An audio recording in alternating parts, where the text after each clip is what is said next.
मेरे प्यारे देशवासियों, 21वीं सदी में दशकों पुरानी जो चुनौतियां हैं, उन चुनौतियों को खत्म करना बहुत अनिवार्य है।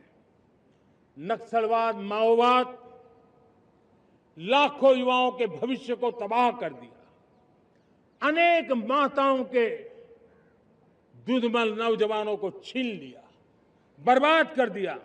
हर मां बाप के सपनों को चूर चूर कर दिया।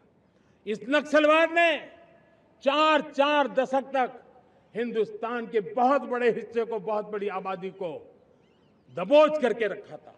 बंदूक के नोक पर दबोच करके रखा था। संविधान की धज्जियां उड़ा दी थी और देश के सामान्य नागरिकों की रक्षा में 3,500 से ज्यादा हमारी पुलिस के, सुरक्षा बल के जवान शहीद हो गए। युद्ध के अंदर जितने सैनिक मरते हैं, उससे ज्यादा हमारे पुलिस जवानों को जान की बाजी लगानी पड़ी ताकि देश के सामान्य मानवी को सुरक्षा मिले। ये नक्सलवाद ने धरती को लहूलुहान कर दिया था। 2014 में आपने जब हमें मौका दिया, उसी दिन हमने संकल्प लिया था कि हम देश को नक्सलवाद से मुक्त करेंगे। और आज मुझे खुशी है कि नक्सली माओवादी हिंसा आखिरी सांस भी शायद रहने की अब तो ताकत नहीं रही है। पूरी तरह उसे खत्म करने की दिशा में जहां पर कभी नक्सलवादियों की गोलियां चलती थी, जहां पर कभी धरती रक्त रंजित रहा करती थी, आज उसी नक्सल क्षेत्रों में, उसी इलाकों में नक्सल मुक्त होने के कारण विकास, विश्वास और प्रयास का तिरंगा लहरा रहा है। मेरे प्यारे देशवासियों, लेकिन इस चुनौती को हमने कम नहीं आंकना है। इस चुनौती से हमें और भी सावधान रहने की जरूरत है। वर्षों तक देश की सत्ता में माओवादी सोच के लोग गलियारों में अपनी जगह बना करके बैठे थे। सरकारी कमेटियों में सलाहकार के रूप में भी ये माओवादी सोच ने नीतियों को प्रभावित किया था। मेरे प्यारे देशवासियों, जंगलों में हमें हथियारी नक्सलों का खात्मा बुलाने में, उस संकट से देश को मुक्त कराने में सफलता मिली है। लेकिन हथियारी नक्सल तो गए, लेकिन दिमागी नक्सल, ये दिमागी नक्सल मौके की तलाश में है। हिंसा, अराजकता के वो रास्ते खोज रहे हैं। समाज को गलत राह पर घसीटने के लिए भांति भांति के दांव कर रहे हैं। इन दिमागी नक्सलियों को पहचानना होगा, इन दिमागी नक्सलियों को आइसोलेट करना होगा और राष्ट्र को विकसित राष्ट्र बनाने की मुख्य धारा की ओर देश की युवा पीढ़ी को जोड़ना होगा। मेरे प्यारे देशवासियों, सुरक्षित भारत बनाना हम सबका दायित्व है। चुनौती सीमा के भीतर हो या सरहद से बाहर, भारत हर परिस्थिति के लिए तैयार है। आज युद्ध का नेचर बदल रहा है। अब युद्ध सीमा पर ही होता है, गारंटी नहीं है। आज युद्ध सीमा के अंदर, कहीं रिफाइनरी पे जाकर के, कहीं बैंकिंग सेक्टर को जाकर के, कहीं डेटा सेंटर को जाकर के, एक प्रकार से लड़ाई का नया रूप, इंफ्रास्ट्रक्चर तोड़े जा रहे हैं, फैक्ट्रियां तोड़ी जा रही है।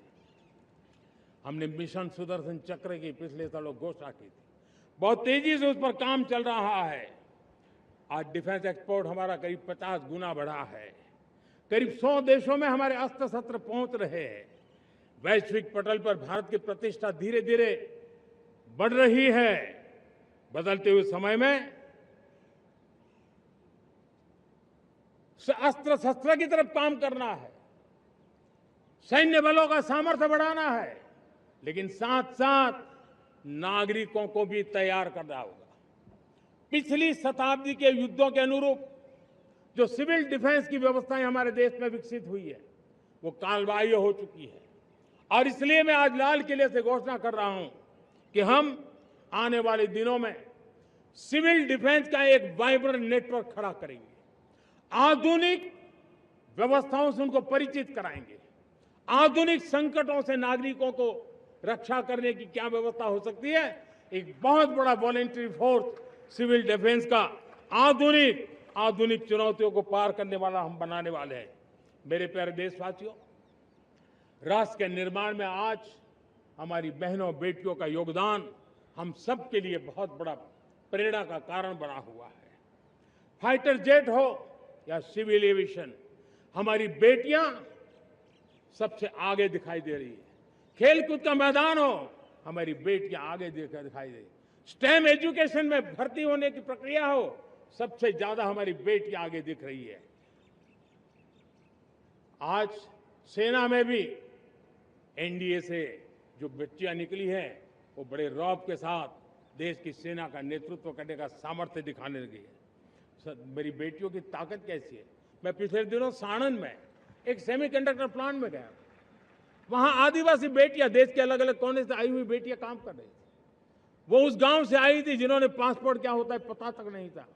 वो बेटियां विदेशों में गई, ट्रेनिंग लेकर के आई और आज चिप निर्माण का काम कर रही है और बड़े कॉन्फिडेंस, मैं जो उनका कॉन्फिडेंस देखा, मैं सचमुच में बहुत प्रभावित हुआ था। आज 3 करोड़ बहनों को हमने लखपति दीदी बनाने का लक्ष्य तय किया था, उसको पार कर लिया। अब हम 6 करोड़ लखपति दीदी बनाने के लक्ष्य को लेकर के आगे बढ़ रहे हैं।